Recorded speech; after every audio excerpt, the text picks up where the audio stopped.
सन 1989 में कोटा राजस्थान के एक छोटे से शहर में और एक और भी छोटी सी शुरुआत, सिर्फ 8 बच्चों के भरोसे एक कोचिंग की नींव रखी गई। इस कोचिंग का मोटिव था सिर्फ एक ही छत के नीचे बच्चों को सारे सब्जेक्ट्स पढ़ाना, बस एक ही मकसद के साथ पढ़ाना शुरू किया। इस कोचिंग के फाउंडर चाहते थे अपने पिता का नाम रोशन करना, इसलिए इसका नाम रखा गया एलन, जो कि उनके पिता श्री लक्ष्मी नारायण माहेश्वरी के नाम से इंस्पायर्ड था।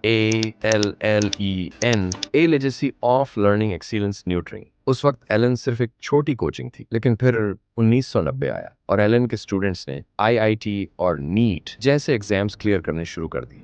फिर तो कोटा की गली गली में एलन का नाम गूंजने लगा, स्टूडेंट्स बढ़ने लगे और उसी साल एलन ने मेडिकल, NET और फाउंडेशन कोर्सेज भी शुरू कर दिए। सन 2000 के बाद कोटा बन गया एक कोचिंग हब और एलन बन गया उसका एक मजबूत पिलर।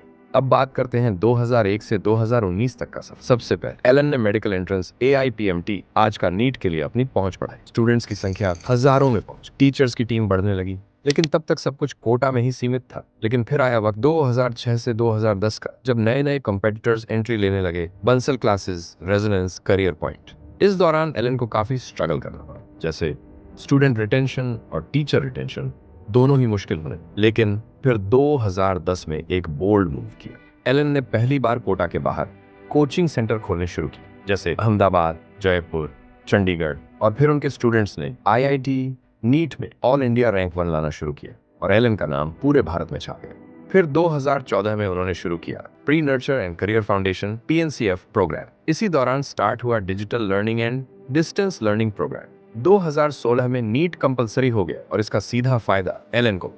हर साल 1 लाख से ज्यादा एडमिशंस का रिकॉर्ड टूटने लगा। लेकिन जैसे जैसे ग्रोथ हुई, वैसे वैसे चैलेंजेस भी बढ़ने लगे। टीचर शिफ्टिंग, इंटरनल पॉलिटिक्स और प्रेशर भी बढ़ने लगा। लेकिन 2029 तक एलन के लिए एक और चैलेंज सामने आया। स्पेशलाइज्ड ऑनलाइन एजुकेशन सिस्टम जैसे अनअकैडमी, बायजूस, वेदांतु जैसे स्टार्टअप्स तेजी से ग्रो कर रहे थे। लेकिन इस वक्त एलन के पास एक मजबूत ऑनलाइन एजुकेशन सिस्टम नहीं था और इसी कारण एलन पर प्रेशर था ऑनलाइन सिस्टम को मजबूत बनाने। कोटा में इंफ्रास्ट्रक्चर और स्टूडेंट मैनेजमेंट का प्रेशर अपने पीक पर था। और फिर आया 2020, लॉकडाउन, कोविड-19 पैंडेमिक ने सब कुछ बदला। सभी ऑफलाइन सेंटर्स बंद, 1.5 लाख से ज्यादा स्टूडेंट्स घर चले गए। और फिर एलन ने तुरंत लॉन्च किया एलन डिजिटल प्लेटफॉर्म, जहां रिकॉर्डेड और लाइव क्लासेस शुरू की गई। लेकिन कई स्टूडेंट्स ऑनलाइन क्लासेस से कनेक्ट नहीं हो पाए, ड्रॉप आउट रेट बढ़ने लगा